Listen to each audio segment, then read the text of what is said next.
Graças e paz, irmãos. Boa noite a todos. Aqueles que nos visitam nessa noite são muito bem-vindos em nosso meio. E nós aqui estamos vendo domingo a domingo o livro do profeta Oséias. Nós temos o costume na nossa igreja de observar os livros por inteiro. E hoje nós chegamos ao capítulo 6 do profeta Oséias. Esse momento do nosso culto é um momento reservado para a exposição da palavra do Senhor, e nós, então, nos voltaremos agora ao capítulo 6 de Oséias. Eu peço que você abra a sua Bíblia. Eu vou ler todo esse texto do capítulo 6, em seguida nós estaremos em oração ao nosso Deus. A palavra do Senhor diz assim: Vinde e tornemos para o Senhor, porque Ele nos despedaçou e nos sarará, fez a ferida e a ligará. Depois de 2 dias nos revigorará, ao terceiro dia nos levantará e viveremos diante dele. Conheçamos e prossigamos em conhecer ao Senhor. Como a alva, a sua vinda é certa, e ele descerá sobre nós como a chuva serôdia, que rega a terra. Que te farei, ó Efraim? Que te farei, ó Judá?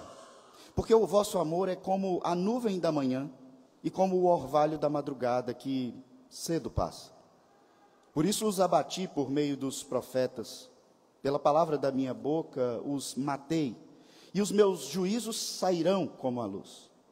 Pois misericórdia quero, e não sacrifício, e o conhecimento de Deus mais do que holocaustos.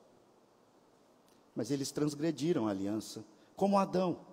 Eles se portaram aleivosamente contra mim. Gileade é a cidade dos que praticam a injustiça, manchada de sangue. Como hordas de salteadores que espreitam alguém, assim é a companhia dos sacerdotes. Pois matam no caminho para Siquém, praticam abominações. Vejo uma coisa horrenda na casa de Israel. Ali está a prostituição de Efraim. Israel está contaminado. Também tu, ó Judá, serás ceifado. Até aqui, vamos ao Senhor em oração, irmãos. Santíssimo, eterno e grandioso Pai,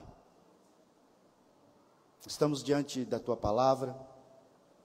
Muitos de nós, ó Pai, se comprometeram antes desse culto a preparar-se para que aqui nós pudéssemos, de fato, Te adorar como convém. Unirmos aqui a nossa presença, estarmos em comunhão, unindo o nosso pensamento, a nossa fé, a nossa voz. E tudo isso, ó Pai, para atender à santa convocação do Senhor, para Te adorar. Porque nós entendemos que o Senhor é o único e verdadeiro Deus. Um Deus que tem um povo e que chama esse povo a viver conforme a sua vontade e constantemente se reunir para adorar e, nesse ajuntamento, receber de Ti instrução, orientação, ó Pai, que não é mera informação, é palavra viva do Senhor que nos conduz a viver de acordo com a Tua vontade. Portanto, agora, ó Pai, nós Te pedimos, em nome de Jesus, pelas misericórdias do Senhor, que o Senhor fale conosco. Que não seja aqui apenas uma reflexão ou um amontoado de informações sobre como interpretar esse texto, mas que seja, sim, algo realmente espiritual, vívido, que haja ação eficaz do Senhor na nossa mente, no nosso coração, e que nós, como livre agente que somos, possamos responder ao Senhor em fé e também em atitude de fé. Abençoa a nossa igreja, ó Pai, para que nessa noite e em todos os cultos sempre haja crescimento de santificação em nosso meio, para que o Teu nome seja engrandecido, não nosso, para que o Teu nome seja anunciado e para que o teu povo, então, espalhado por toda a terra, seja alcançado, informado que são amados de ti. E assim se reúnam, mundo afora, para declarar quem o Senhor é, até que Cristo volte. E então, eternamente, estejamos juntos, numa adoração perfeita, ouvindo a tua voz de maneira viva e perfeita também. É o que nós te pedimos, ó Pai, em nome de Jesus, amém. Antes da minha ida para o seminário da vocação pastoral, eu e a Patrícia tínhamos uma cafeteria, e nós mesmos atendíamos as pessoas ali naquele café, nos nossos horários vagos. Ela trabalhava, eu também, de maneira que nós conhecíamos os clientes, aqueles mais assíduos, né? E a região que nós ficávamos ali era repleta de comerciantes palestinos. Haviam outros turcos e etc., mas os palestinos dominavam ali. E esses eram os mais assíduos. Diariamente eles estavam ali na nossa cafeteria. E algo que me marcou, de maneira que até hoje eu nunca esqueci, foi que um desses palestinos, cliente nosso, ele vinha todos os dias, basicamente no mesmo horário. E era o horário das orações dele. Ele vinha com uma espécie de colar enrolado na sua mão. Esse colar tinha várias pecinhas arredondadas, feitas de madeira, de maneira que, à medida que ele fazia uma oração, ele contava uma dessas pecinhas. E ele, então, partia para a repetição dessa mesma oração, contava outra pecinha, e assim ele fazia no seu horário de orações essa repetição de acordo com o número daquelas peças daquele colar religioso. E isso me chamava a atenção. Eu tinha já muita curiosidade sobre qual era o conteúdo, o que eles acreditavam, o que eles não acreditavam, e aquilo me chamava a atenção, mas veja, essa não é a melhor parte da história, ou melhor dizendo, essa não é a pior parte da história de observar um palestino rezando repetidamente. Ele ficava ali sentado, tomando o seu café, fazendo a sua oração, mas esse palestino, o mais religioso daquele grupo, ele era também o mais promíscuo, o mais lascivo, pornográfico deles. Ele olhava para cada mulher do ambiente, de uma maneira que vocês sabem bem como é. Ele deixava claro com o seu olhar, com seus gestos, com a sua atitude que ele desejava cada funcionária, cada cliente. E ele não procurava esconder isso, ele procurava deixar claro o seu desejo para elas, enquanto ele contava e repetia as suas orações. Certa vez ele estava mexendo com os lábios ali, e nitidamente eu percebi que ele estava nesse momento de orações, repetindo as suas orações em voz bem baixa, e quando passou uma funcionária daquele shopping, ele olhou para mim, e com seu semblante ele me chamou, sem dizer nenhuma palavra, a apreciar a beleza física daquela mulher, enquanto ela ia de costas para nós. Talvez, se ele não tivesse no seu momento de orações, aquilo não teria marcado tanto a minha memória. E talvez tenha marcado também porque a minha esposa era uma dessas que ele olhava de maneira imprópria. Jesus Cristo, nosso Senhor, disse, e isso é registrado no Evangelho de Mateus, capítulo 15, verso 8.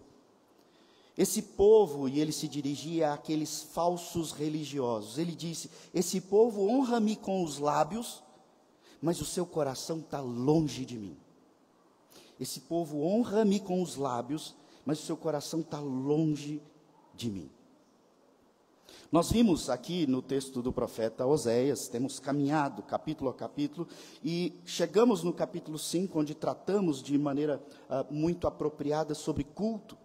É a grande exortação aqui ao povo de Israel. E no último versículo do capítulo 15, nós vemos que Deus diz que o seu povo iria, então, voltar a adorá-lo como devia, depois que ele disciplinasse. Então, o verso 15 do capítulo 5, ele diz: irei, Deus falando, irei e voltarei para o meu lugar.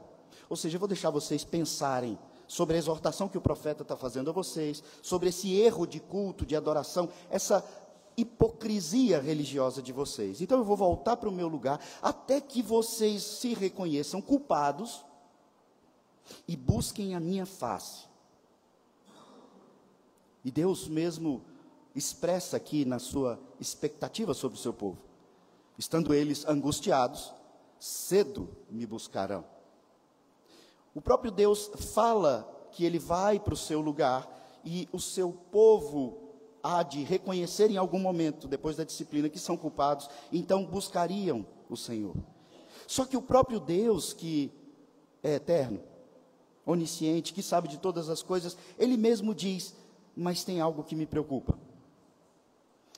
Quando isso acontecer, ou rapidamente isso deve acontecer, o texto diz: cedo me buscarão. À medida que eu castigá-los, que eu discipliná-los, cedo me buscarão. E estando eles então sofrendo, angustiados, rapidamente eles se voltarão a mim. E, irmãos, é muito próprio pensarmos sobre isso, porque é comumente assim que eu e você fazemos. Nós vivemos a nossa vida.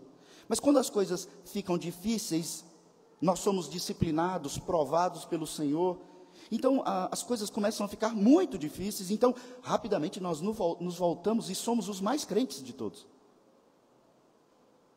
E o Senhor então diz: vocês vão dizer algo parecido com isso. Aqui é o próprio Deus dizendo como esse povo diria. Então, quando nós entramos no capítulo 6, no versículo 1, há então o anúncio do que esse povo vai dizer. Então não é mais Deus falando, é o povo de Israel falando. Mas é o Senhor dizendo: é assim que vocês vão dizer. Perceba, não são as pessoas falando propriamente. É Deus dizendo: vocês vão falar isso. Os pais aqui às vezes fazem isso com os filhos. Quando os corrigem, dizem: você vai fazer exatamente isso que eu estou falando. É Deus dizendo: é assim que vocês vão fazer. Então, quando Deus diz como esse povo vai se voltar, nós entramos no capítulo 6, onde o povo supostamente diz: vinde, tornemos para o Senhor, porque Ele nos despedaçou e nos sarará, fez a ferida e ligará. Conheçamos e prossigamos em conhecer. Esse suposto texto dos israelitas é o chamado que os sacerdotes deveriam ter feito ao povo. Os sacerdotes deviam ter liderado essa expressão, dizendo a todo Israel: vinde, retornemos para o Senhor. Mas o texto tem nos mostrado que os sacerdotes eram aqueles que diziam: vinde, vamos pecar mais. Os líderes religiosos de Israel eram aqueles que armavam ciladas, como o laço do passarinheiro. Esse é o chamado do sacerdote. Mas não foi isso que eles fizeram. Então, Deus começa a colocar aqui essa forma com que Israel provavelmente responderia, e nós veremos que é exatamente assim, o Senhor sabe disso. Então, no versículo 4, o Senhor volta ao texto, como um pai que olha para o filho que repetidamente comete o mesmo erro. Então ele faz uma pergunta, e não pense você que Deus não sabe o que fazer. É uma pergunta retórica. É como um pai que olha para o filho e fala: o que eu vou fazer com você para você entender? O que eu faço com você? Percebe a forma como o texto está organizado? Deus diz: eu vou voltar, vou castigar, e vocês vão se voltar para mim. Só que quando vocês se voltarem, vocês vão falar numa empolgação: vamos voltar, vamos adorar a Deus, vamos conhecer verdadeiramente a Deus, vamos prosseguir crescendo nesse conhecimento de Deus. Mas aí Deus para no seu discurso e diz: o que eu faço com vocês? O que te farei, ó Efraim? E Efraim, repito, é uma referência ao reino do norte, mas ele fala também do reino do sul. O que eu te farei, Judá? É como o pai que diz: o que eu faço para você entender o que você precisa fazer? Como você precisa viver? Deus sábio já prevê que ao castigar o povo, eles virão e afirmarão arrependimento, mas é falso arrependimento. E é isso que nós vemos no capítulo 6. Deus não quer falso arrependimento. Deus não quer arrependimento de discurso. Deus não quer emocionalismo que caracteriza em arrependimento. Deus quer coração arrependido. Para mim e para você, até hoje. O capítulo 7 nos confirma isso que eu estou dizendo, porque você pode olhar, mas de onde o pastor tirou tudo isso? De onde ele conclui tudo isso? É porque para pregar para vocês eu não posso ler só esse pedaço. O capítulo 7 mostra claramente, confirma, o versículo 10 do capítulo 7, é dito: a soberba de Israel abertamente o acusa, todavia não voltam para o Senhor, seu Deus, nem buscam em tudo isso. É Deus dizendo: vocês disseram, vamos voltar, vamos conhecer, vamos reconhecer, mas vocês não buscam a Deus, vocês não se voltam verdadeiramente para Deus. O versículo 13, também do capítulo 7, ele diz: eu os remiria, ou seja, eu os perdoaria, mas eles falam mentiras contra mim. É Deus falando do seu povo. Versículo 16 do capítulo 7, eles voltam, mas não para o Altíssimo. Todos esses versículos estão mostrando que esses dois versos, perdão, os 3 versos, 1, 2 e 3, é um arrependimento da boca para fora, que acontece quando o povo sente dor. E você diz: é ótimo saber da história de Israel, mas qual a aplicação disso para a minha vida? E eu vou repetir pela segunda vez: é porque você faz do mesmo jeito. Domingo a domingo nós estamos aqui falando sobre o culto verdadeiro, sobre o valor da palavra, da comunhão, da fé, da oração. Domingo a domingo. Alguns estão aqui desde os fundamentos da igreja. Mas, semana a semana, você diz: eu não faço o que eu tinha que fazer em relação a Deus, na minha vida de adoração a Deus. Então essa palavra tem uma aplicação imediata e clara para mim e para você. Israel quer sair do castigo, mas não quer santificação. Eles querem a bênção, mas não querem a adoração ao Senhor da bênção. Eles querem felicidade, ou seja, sair do castigo, do exílio, mas eles não querem a santidade que os faz plenamente felizes. Eles querem mudança nas circunstâncias, que Deus estava castigando eles, mas eles não querem mudança no caráter. Faço você pensar de novo: e nós? O que nós queremos? Será que não é muito semelhante ao que Israel queria? O Evangelho de João, capítulo 17, o texto diz: e a vida eterna é esta. Ele está falando o que é a vida eterna, lá em João 17, verso 3. A vida eterna é que te conheçam a ti, o único Deus verdadeiro, e a Jesus Cristo, a quem enviaste. Muitas vezes, quando você vai falar de evangelho, para quem não conhece o evangelho, nós falamos muitas coisas.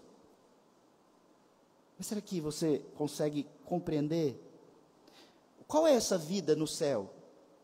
Tá, quem crê em Deus, quem é crente vai para o céu, mas o que é essa vida no céu? É a vida eterna. Mas o que é? Qual é a essência? Qual o significado? Qual o conteúdo? O que significa vida eterna? E Cristo nos diz, João escreve, que conheçam a Deus, o único Deus verdadeiro, e a Jesus Cristo, a quem enviaste. A vida eterna, irmãos, não é aquela fantasia de pessoas com asinhas, sorridentes e tocando instrumentos apenas. É um conhecimento profundo, real, verdadeiro e eterno de Deus. E conhecimento, como nós já pensamos no capítulo 5, é relacionamento verdadeiro, profundo. E Deus está chamando o seu povo em toda a história: relacionem-se sinceramente comigo, não só da boca para fora. Pensemos nas aplicações dessas afirmações, que são feitas no versículo 1, 2 e 3, caso elas fossem sinceras. vamos buscar a aplicação disso para nós. Versículo 1 me chama a atenção. Vinde e tornemos. O vinde aqui, antes de mais nada, aponta para esse aspecto corporativo da adoração. Você pode cultuar a Deus no seu lar, individualmente, já pensamos sobre isso, mas há um chamado do Senhor em que envolve todo o povo. Vinde, ajuntemo-nos, reunamo-nos, haja comunhão entre nós, porque nós somos parte de um corpo, de um todo. Não somos separados, individualizados, individualistas. Temos nossas individualidades, mas somos um. E Deus se relaciona com esse povo de maneira coletiva, a adoração é coletiva. Vinde. Nós unimos nossas vozes, nossa fé, a nossa reverência, a atenção à palavra, para conhecer esse Deus nesse grupo. O canto é congregacional, a oração é participativa, uma hora, todos participam concordando, atentos, dizendo amém. E o texto diz, tornemos, já pensamos bastante no capítulo 5, tornemos a Deus, ou seja, voltemo-nos para Deus. E como pensamos aqui anteriormente, não é só voltar no sentido de retornar, mas voltar-se integralmente, por inteiro, para Deus. É ter uma vida voltada para Ele. Isso é tornar. É como se você passasse a olhar primariamente para Deus em tudo que você faz. Como se Ele estivesse diante de você. Então você faz as outras coisas da sua vida, mas tendo Ele por inteiro e você por inteiro na sua vida. A Bíblia traz muito essa ideia do homem íntegro. É uma pessoa inteira, integral. E Deus não te quer dividido, Ele te quer por inteiro, como um homem que o adora integramente. Não ama Deus na igreja e divide-se como uma outra pessoa, com outro comportamento que não ama Deus, nas suas práticas fora do culto, fora desse ambiente. Isso é algo que nos leva a pensar. Como Deus disciplina esse povo, eles cedo, rapidamente, pela dor, voltam-se para Deus. Mas esse povo, então, no versículo 2, Deus diz, eles expressam que, assim, eles foram extremamente adúlteros contra Deus. É essa a imagem principal do livro de Oséias. Uma esposa, uma noiva adúltera, e é Israel, é essa esposa. Mas então, quando Deus os castiga, eles apenas dizem, vinde, tornemos. E então, a imagem do verso 2, rapidamente Deus nos perdoa. Deus resolve tudo. Ou seja, eu vivi anos, décadas afastado. Deus me puxa porque eu sou dele e ele não vai me perder. Então eu digo, entendi. Agora eu vou adorar a Deus. E Deus, em 2 dias, resolve todos os meus problemas. É assim que eles dizem. Depois de 2 dias nos revigorará. Ao 3º dia nos levantará. E viveremos diante dele. A expressão diante dele é aquela imagem da face de número 6, da bênção araônica. Nós vivemos integralmente voltado para ele, e ele está com a sua face abençoadora voltada para nós. E eles usam o texto usa essa linguagem de despedaçou, sarará, fez a ferida, ligará, porque no capítulo 5, aí no verso 14, Deus diz, eu vou fazer como um leão faz com sua presa. Eu vou ferir vocês, eu vou despedaçar vocês. Então agora eles respondem como se essa presa completamente esfarelada, despedaçada, agora ela tem sobrenaturalmente tudo religado. É aquela imagem muito conhecida de todos nós de Ezequiel 37, do vale de ossos secos, que lá o profeta também diz, o povo de Deus é esse povo seco, sem vida. E ele está falando de gente que vive, como eu e você, mas ele está dizendo, eles não têm fé verdadeira. Eles são como um amontoado de ossos, de esqueletos. Mas então vem a palavra viva do Senhor, lá no livro de Ezequiel 37, ela é proclamada, então, começa a ter uma restauração naqueles esqueletos. Eles começam a ter os seus ligamentos restaurados. E então voltam à vida pela palavra. E aqui o texto nos traz uma imagem muito semelhante. Rapidamente, em 2 dias, Deus vai fazer o que ele fez lá no vale de ossos secos. O texto de Ezequiel, só para recordar a mente de vocês, diz assim, Ezequiel 37, verso 5: Assim diz o Senhor Deus a estes ossos: Eis que farei entrar o Espírito em vós, e vivereis. Porei tendões sobre vós, farei crescer carne sobre vós estenderei pele, e porei em vós o Espírito, e vivereis, e saberei que eu sou o Senhor. É uma ideia de uma nova vida, que nos aponta claramente para a sua conversão, onde tudo é feito novo, e você agora é uma nova criatura. O povo de Israel diz, arrependemos, e o Senhor em 2 dias vai nos restaurar. Então, verso 3, conheçamos e prossigamos em conhecer ao Senhor. Conhecer, nós já pensamos bastante sobre esse conhecimento de Deus, e eles dizem, prossigamos em conhecer. E essa é uma informação extremamente importante para você entender. Quando você passa pelo processo de conversão, você é declarado justo. Você não é justo, você pecou, você ainda peca. Mas você recebe uma declaração de justificação. Você é declarado diante de Deus alguém que não deve mais, porque ele recebe o pagamento da morte de Cristo como o pagamento do seu pecado. Mas agora você, depois de convertido, entra num processo chamado processo de santificação. E esse processo, ele só tem fim quando você for para o céu. E ele necessariamente precisa ser crescente.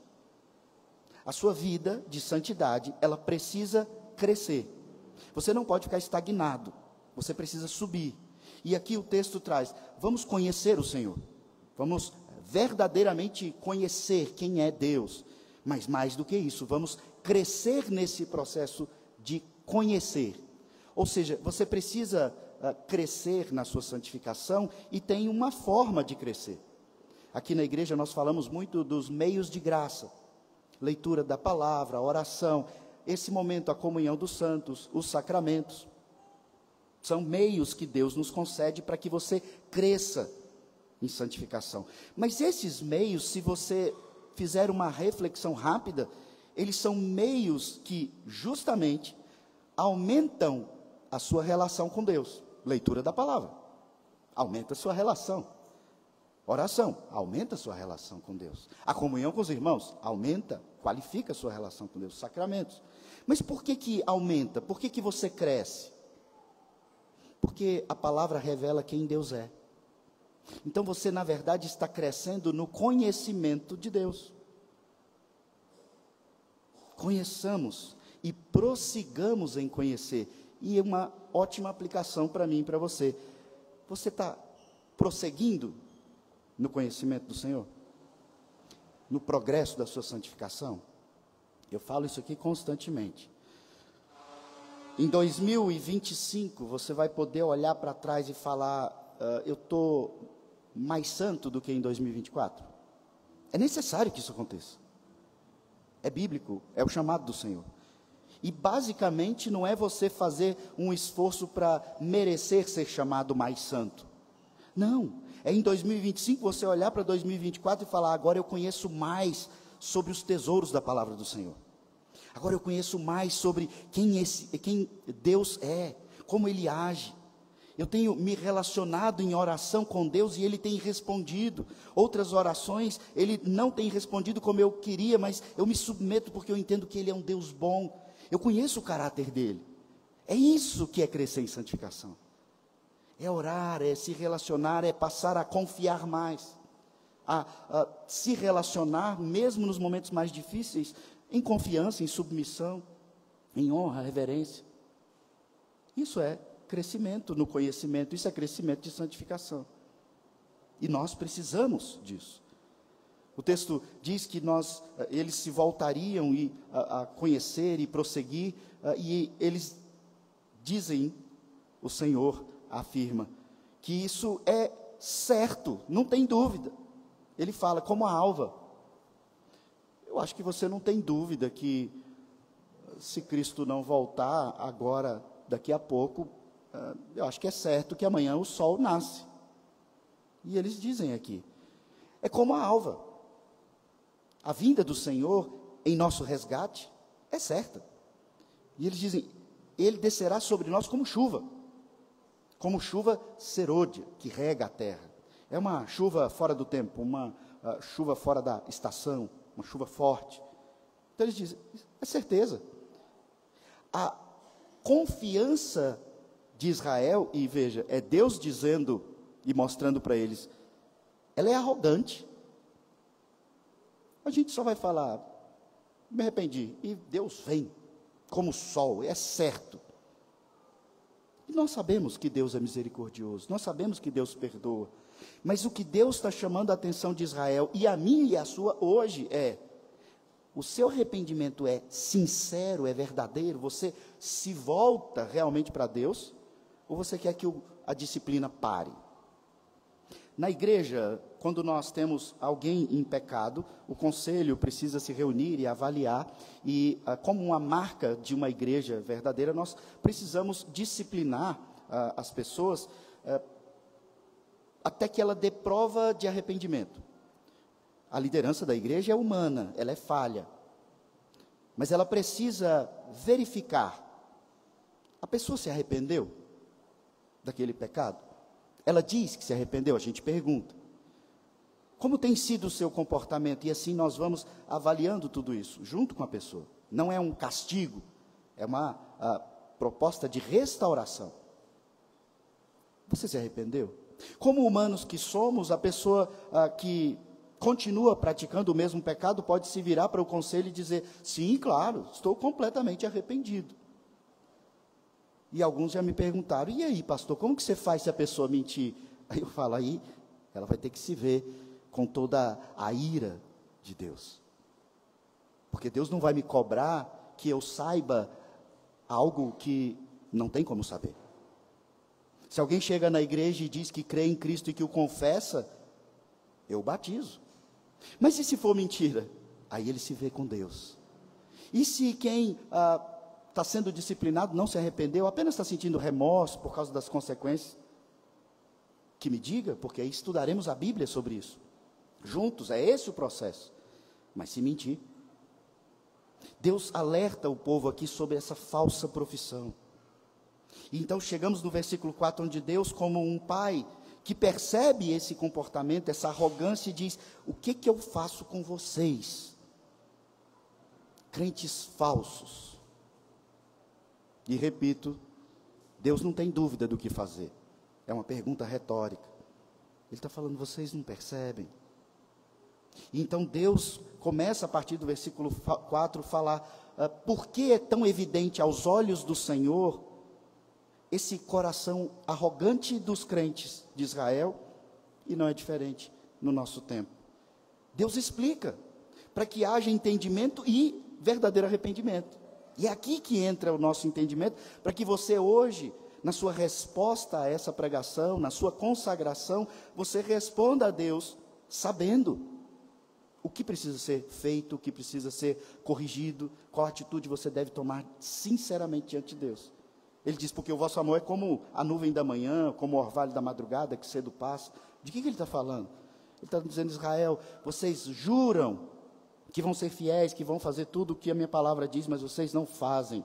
É como esse orvalho, de manhã ele está ali na folhinha, mas ele rapidamente some, ele passa. Vocês são inconstantes. De onde Deus tira tudo isso, irmãos? Mencionei aqui alguns domingos atrás, Êxodo 24, quando Deus está libertando o seu povo, entregando a revelação escrita da lei.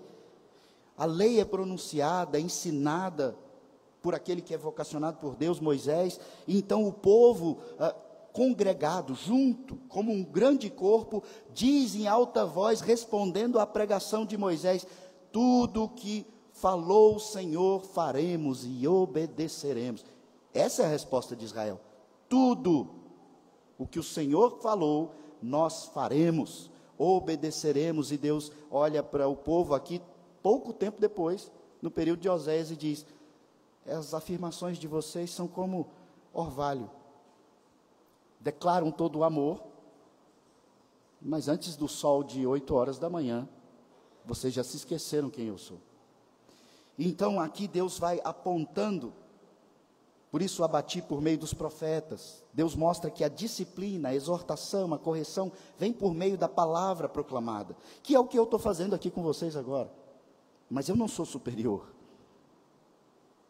é o meu papel, é Deus que fala com vocês, enquanto eu me mantiver fiel à palavra. Então nós chegamos no foco central desse capítulo 6, no versículo 6. Um texto tão famoso, tão conhecido em toda a Escritura. Quando Deus diz para Israel, onde está o problema?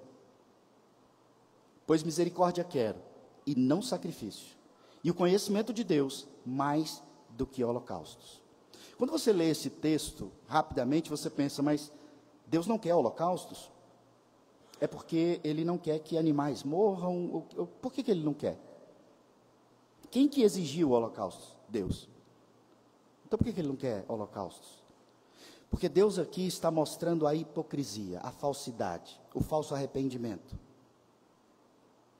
Esse texto de Oséias é citado lá no Evangelho de Mateus, capítulo 9, capítulo 12. E lá em Mateus 9, 13, é dito, ide porém e aprendei o que significa, 2 pontos. Aí ele cita esse texto. O que significa misericórdia quero e não holocaustos? Ponto e vírgula. Pois não vim chamar justos, e sim pecadores, ao arrependimento. Lá em Mateus, quando esse texto é citado, ele nos explica. Deus instituiu o holocausto, só que o holocausto precisa ser feito de maneira sincera, de maneira verdadeira. O holocausto é um animal criado por Deus, está tendo o seu sangue derramado para mostrar que só há vida se alguém morrer no seu lugar. Porque você está sujo pelo pecado, então alguém tem que dar a vida para pagar pelo pecado. E quando o povo de Israel se acha tão justo por serem aqueles que receberam a revelação, Cristo diz, eu não vim para esses que se auto-justificam, eu não vim para esses que batem no peito e acham que são justos, que são perfeitos, que dão dízimo, então merecem a bênção. Ele diz, eu vim para pecadores. E aí quem lê o texto desatentamente diz, então Deus não ama o pecado, mas ama o pecador. Não, Deus ama o que se arrepende. E o que se arrepende é aquele que não ama mais o pecado, ou seja, ele não tem mais o pecado como seu modo de vida. Eventualmente, ele pode vir a pecar. Ele vai pecar, mas ele é um arrependido.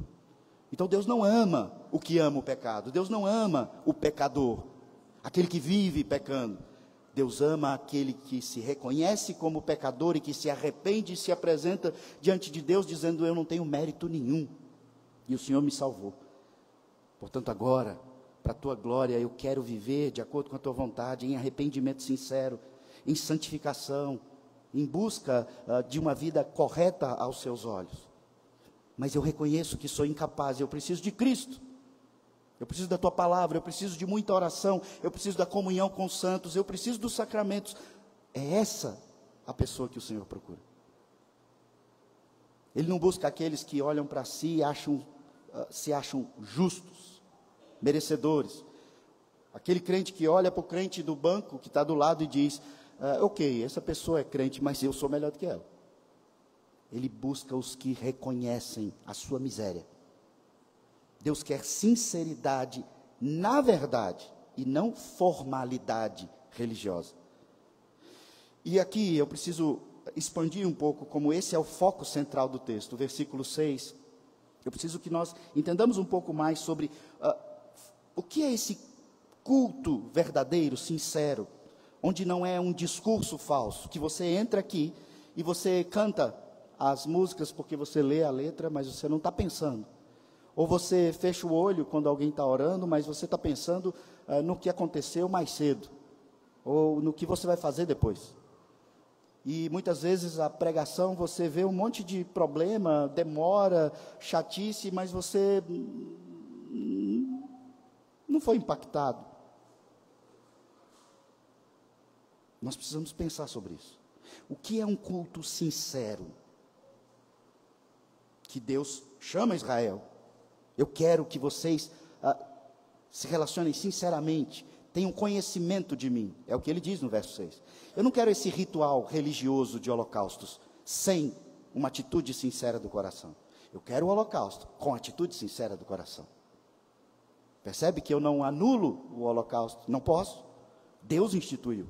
Mas ele quer o holocausto com um coração arrependido, porque o holocausto é um sinal visível de uma atitude, de um sentimento, de um significado, de uma realidade, melhor dizendo, que acontece com aquela pessoa. Ela é perdoada dos seus pecados, e o sangue daquele animal aponta para esse perdão que aconteceria para eles no futuro, quando Cristo derramasse definitivamente o sangue. Por isso hoje nós não derramamos mais sangue, mas nós olhamos para trás e pela fé cremos que fomos lavados pelo sangue do Cordeiro, holocausto definitivo. E Deus diz: eu quero misericórdia, não quero sacrifício desse jeito. Existe, irmãos, um falso entendimento oriundo do movimento gospel, de maneira geral, evangelical, no nosso país. E é um falso entendimento de que um culto verdadeiro, um culto em espírito e em verdade, como nós sempre falamos, baseados em João 4, 24. Um culto em espírito e em verdade para esse grupo gospel, é um culto que surge da espontaneidade. Eu sou livre. Eu adoro com pulo, com dança, com salto, eu adoro sacudindo o pano, eu adoro na liberdade do agir do Espírito, e o Espírito está em mim. O que der vontade de fazer, se é cair, eu vou cair, se é pular, eu vou pular, se é gritar, eu vou gritar, se é bater palma, eu vou bater palma. Isso é falso, e nós aprendemos isso no capítulo 5. Deus regula o culto, como Ele quer ser cultuado. O culto em espírito e em verdade, então, não surge desse falso entendimento de liberdade, esse entendimento errado de espontaneidade. Essa ideia não tem apoio bíblico. É uma falsa ideia de liberdade para cultuar, como você acha mais agradável, mais divertido. Nunca foi assim em toda a história. Se eu adoro, por exemplo, sinceramente, com toda a minha sinceridade, o Deus errado, Baal, eu não adorei a Deus, o Deus verdadeiro.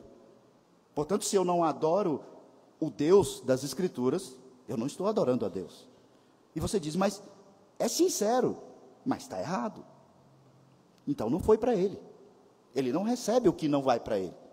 Ou se eu adoro de forma completamente errada, antibíblica, fora do que Deus diz que deve ser feito, com cerimônias pagãs, como Israel estava fazendo aqui, em prostituição cultural, e eles diziam: estamos adorando a Deus. Na entrega dos 10 mandamentos, Moisés está demorando a descer, vamos fazer um bezerro de ouro.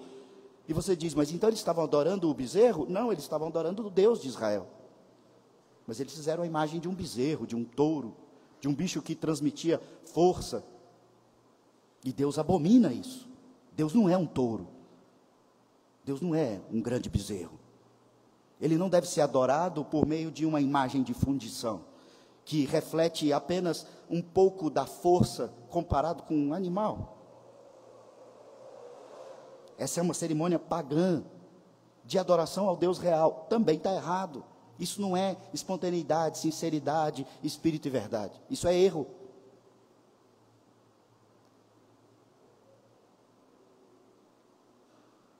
Se eu faço ao Deus errado ou de maneira errada, é a grande evidência do que o texto está nos chamando a atenção. Eu não conheço a Deus. Esse é o ponto. E o grande chamado, e nós ainda veremos sobre o conhecimento de Deus nesses capítulos, é Deus dizendo para Israel: me conheçam, vocês não me conhecem. No versículo 1, nós pensamos um pouco sobre a palavra tornar-se para Deus. Uma pessoa que é integralmente, por inteiro, voltada para Deus, por inteiro. Deuteronômio, o texto que nós lemos hoje, capítulo 4, lá no verso 29, nós lemos na liturgia, é dito: de lá buscarás ao Senhor teu Deus, e o acharás, quando o buscares de todo o coração e de toda a tua alma. Desde Deuteronômio, você vai buscar a Deus independente do lugar onde você estiver. Ou seja, um culto em espírito e em verdade não está preso a um lugar, não precisa ser no templo, mas ele precisa ser feito de todo o seu coração. Sentimento.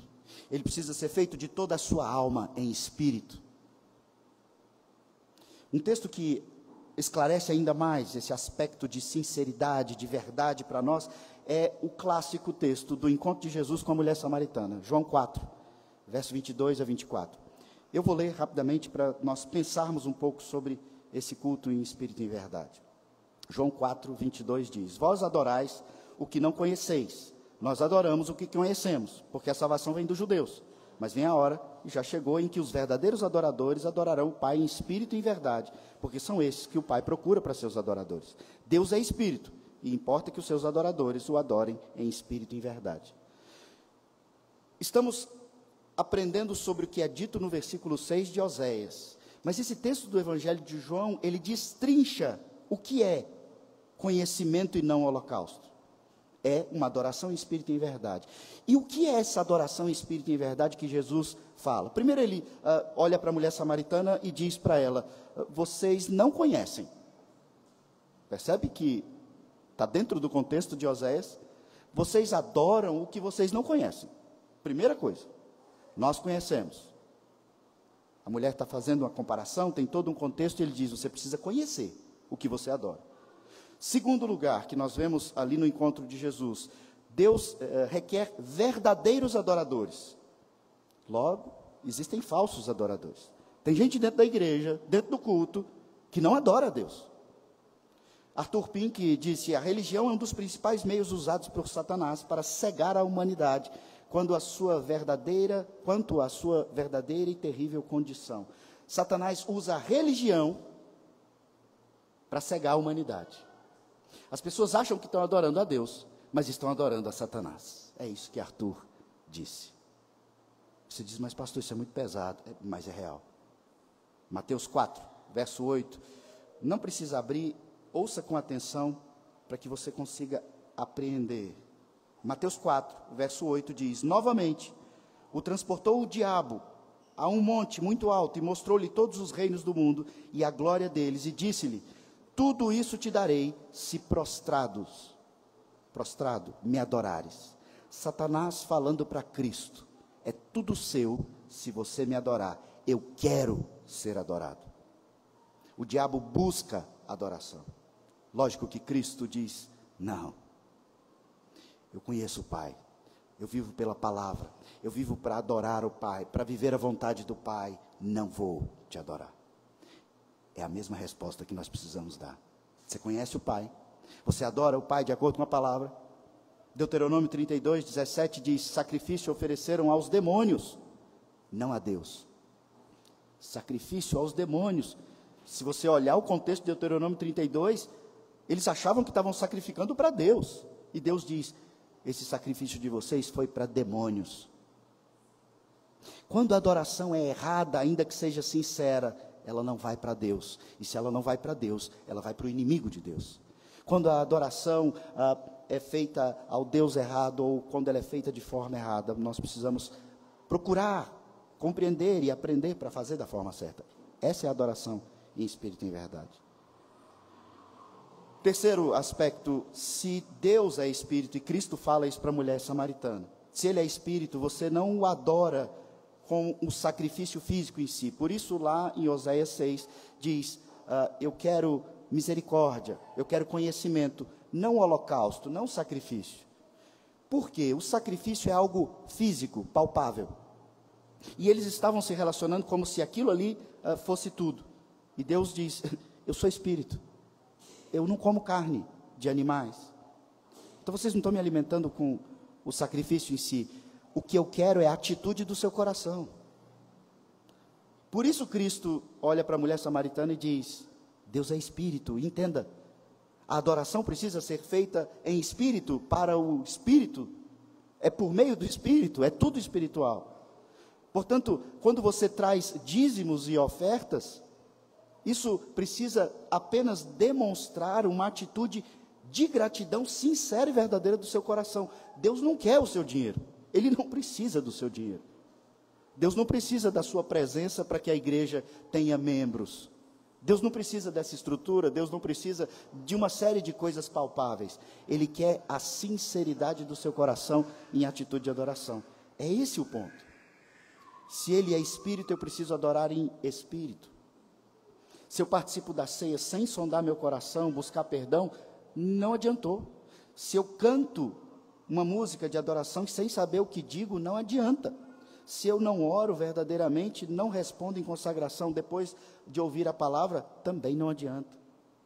Quarto, adore em espírito e em verdade. Quero misericórdia, não sacrifício. Deus quer sinceridade na verdade. Isso é importante.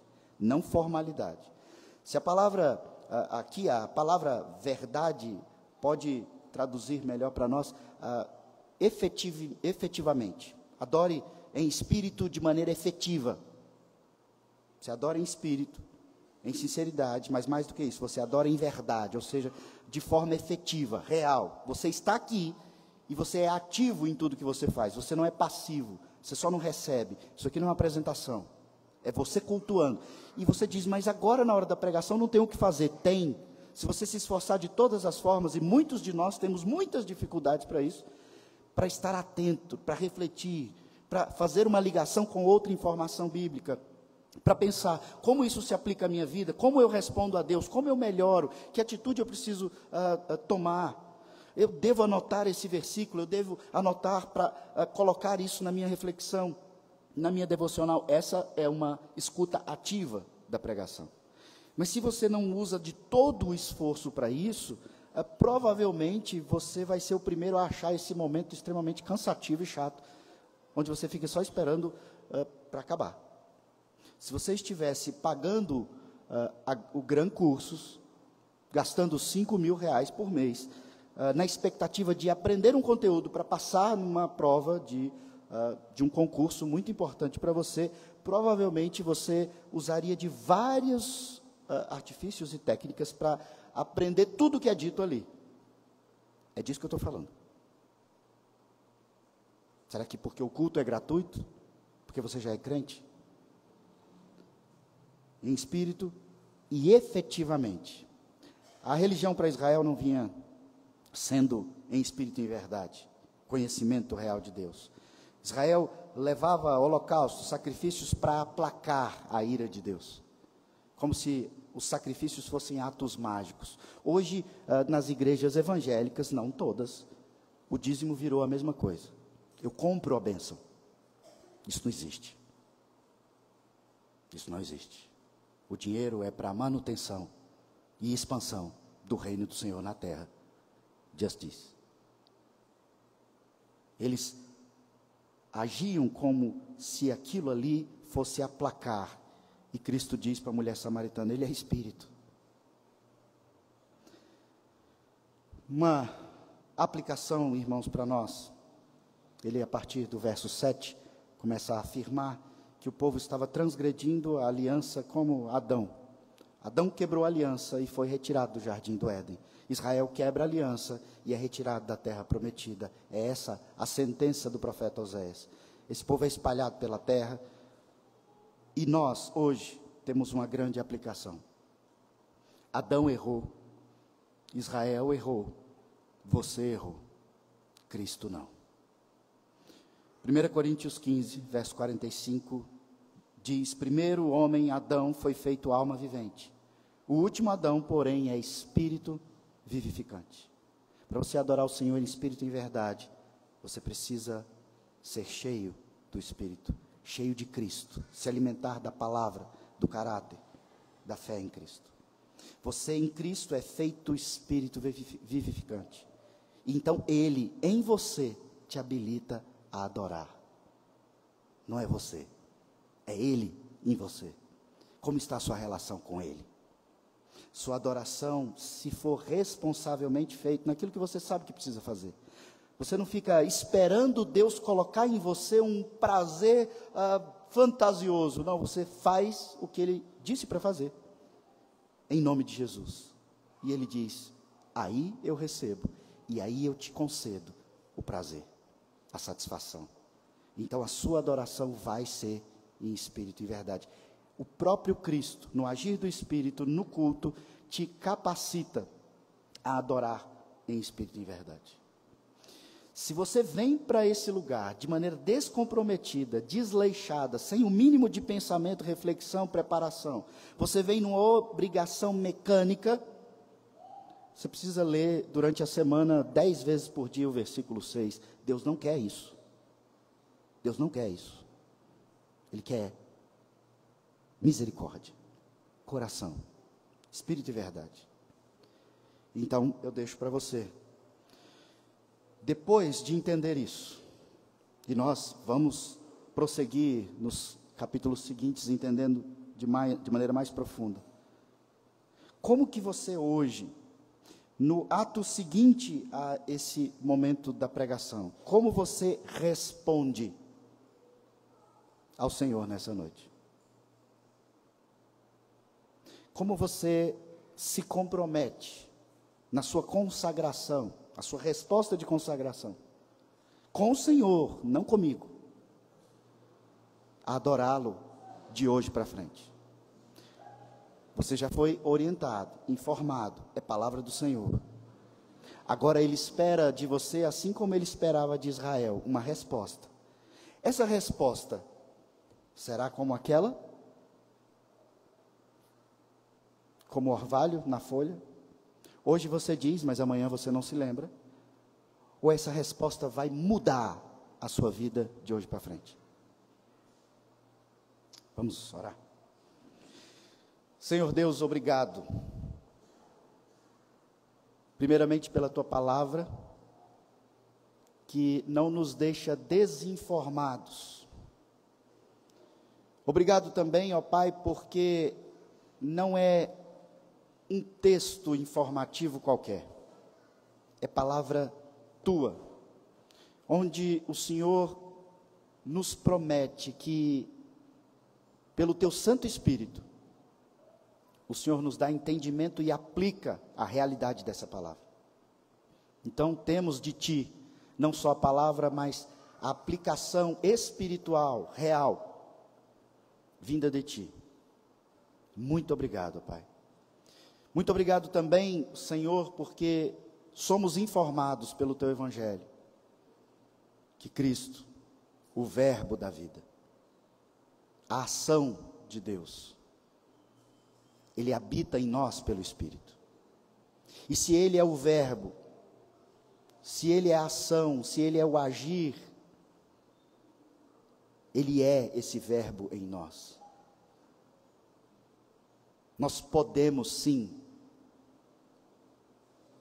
prosseguir em Te conhecer de maneira crescente, progressiva, até o dia da nossa glorificação, para estarmos eternamente Te adorando em espírito e em verdade. Mas enquanto esse dia não chega, ó Pai, capacita-nos em Cristo, no agir do Teu Santo Espírito, para que esta igreja, e cada pessoa que faz parte desse grupo, e outros que não fazem, mas aqui estão, abençoe, ó Pai, para que cada um de nós, que entendeu a seriedade e profundidade do que é uma adoração em espírito e em verdade, possa, pelas Tuas misericórdias e graça, se qualificar, para que domingo a domingo essa igreja cresça na verdadeira adoração. Os indivíduos, membros dessa igreja, cresçam, particularmente e coletivamente, nessa sinceridade e verdade na adoração. Esse, ó Pai, nós temos declarado aqui, é o nosso grande objetivo. Não queremos ser a igreja mais reconhecida, não queremos ser a igreja maior, a mais chique, a mais rica. Nós queremos ser um povo que Te responde em sinceridade. Um povo que o Senhor olha, independente da estrutura, do local, dos recursos, o Senhor olha e recebe o culto com agrado, com satisfação. É isso que nós queremos, ó Pai. E até para fazer isso, nós precisamos de Ti. Não há em nós qualquer capacidade de Te adorar como o Senhor quer em nós mesmos. O Senhor tem que nos conceder, pela Tua palavra e pela ação do Teu Espírito, essa capacitação.